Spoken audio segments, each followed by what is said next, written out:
Bonjour à tous, ici Milanello, votre consultant en matière de cyclisme.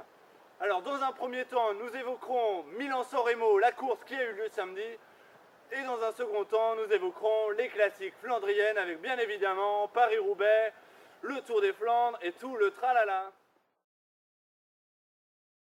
Alors comment pouvait s'y attendre? Ce Milan-San Remo s'est une nouvelle fois soldé par un sprint avec la victoire de l'Espagnol Oscar Freire, sa troisième sur cette même épreuve.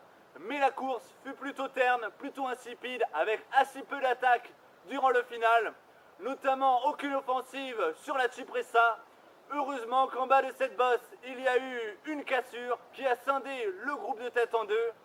Auparavant, un peu plus tôt sur la course, il avait plu et le visage des coureurs à l'arrivée était poussiéreux, voire même boueux.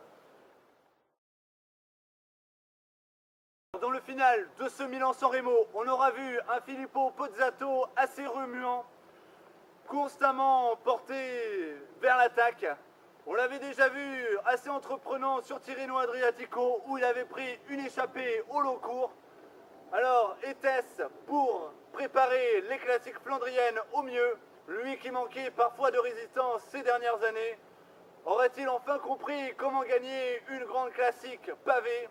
Eh bien, nous le saurons très bientôt. En tout cas, elle fera figure de favori au même titre qu'un Tom Bonnen, qu'un Fabien Cancellara ou qu'un Philippe Gilbert.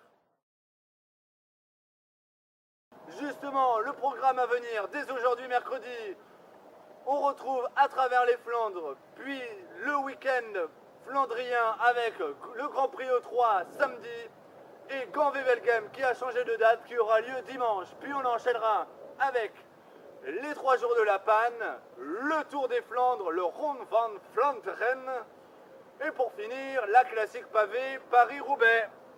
Et oui, le vainqueur soulèvera un pavé une nouvelle fois. Allez, bon vent!